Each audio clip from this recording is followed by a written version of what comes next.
Hi guys. तो RRB NTPC CBT 2 की तैयारी कैसे करें। तो ये आप लोगों के लिए कोई नई बात तो है नहीं, आप लोग कर ही रहे होंगे।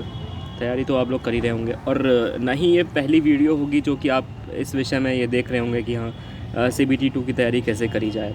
आप बहुत अच्छे से जानते हैं। तो आज मैं पहली चीज़ शेयर करूँगा आपके संग में।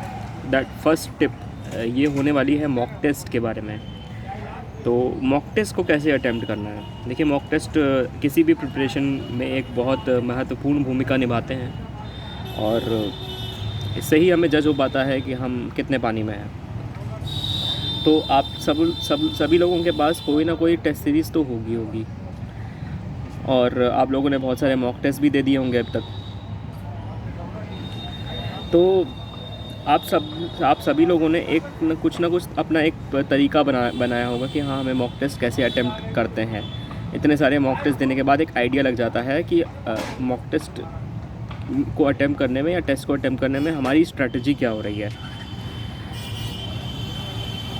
अब अगर मैं अपनी बात करूं तो मैं बैंकिंग की भी प्रिपरेशन करता हूं, और मैंने अभी आरआरबी पीओ का मेंस क्वालिफाई किया है। अब मेरा इंटरव्यू है।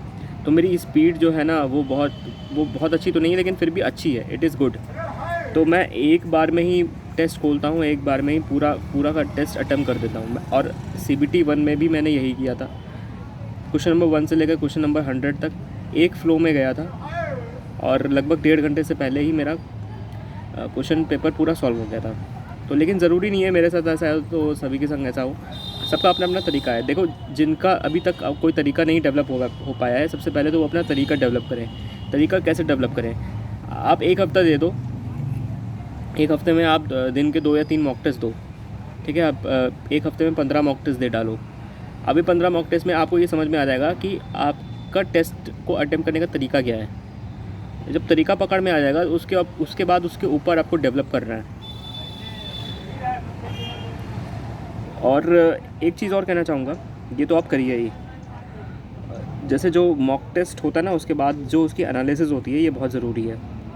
सभी लोग कहते हैं, मुझे पता है, लेकिन जैसे कुछ क्वेश्चंस ऐसे होते हैं रीजनिंग और मैथ्स के, जो कि हमें लगता है कि यार इतना टफ तो नहीं पूछेगा, और ना कंपटीशन यहीं पे ख़त्म हो जाता है कि मतलब हमको ऐसा लगता है कि इतना टफ तो नहीं पूछेगा, लेकिन हो सकता है हमारे कॉम्पिटिटर्स उस क्वेश्चन को थोड़ा सीरियसली ले रहे हों, और हम ना उस क्वेश्चन को ना सॉल्व करके हम उस टफनेस लेवल को क्रॉस नहीं कर पाए। भले ही इतना टफ क्वेश्चन हो सकता है ना आए, ज़्यादा टफ क्वेश्चन ना आए, बट लेकिन इससे जो मीडियम जो क्वेश्चन आते हैं ना, आपको उनकी प्रैक्टिस हो जाएगी। आप एटलीस्ट वो कर पाओगे ढंग से। तो ये बहुत ज़रूरी है, चाहे रीजनिंग हो चाहे मैथ्स हो। थोड़े सा डिफ़िकल्ट क्वेश्चंस को टैकल करने के लिए सीखिए। अभी टाइम है। आरआरबी एनटीपीसी सीबीटी 2 अभी कुछ वक्त तक तो नहीं होगा फ़िलहाल। अभी तो नहीं दिख रहा है कि दिसंबर से पहले ही होगा, या मतलब 2021 में तो मुझे नहीं लग रहा है कि ये होने वाला है। तो थोड़ा सा मॉक टेस्ट को ना सीरियसली लीजिए, और थोड़ा सा अपना सेंटर ऑफ कंफर्ट जोन जो होता है ना, कंफर्ट जोन से बाहर निकल के चीज़ों को करने की आदत डाली है। कुछ चीज़ नहीं आ रही है, हो सकता है डिफ़िकल्ट लग रही हो, तो कब तक डिफ़िकल्ट लगेगी, आप सीखिए उसे। ठीक है। सबसे पहली बात, आप अपना स्ट्रैटेजी खुद फाइंड कीजिए। सबकी स्ट्रैटेजी अलग अलग होती है टेस्ट अटेम्प्ट करने की, वो खुद फाइंड कीजिए। और दूसरी बात है, मॉक टेस्ट में भी जो भी क्वेश्चन पूछे जा रहे हैं उनको सीरियसली लीजिए, और कुछ नए क्वेश्चन हो उनको सीखने की कोशिश कीजिए। ठीक है, दैट्स ऑल। ठीक है।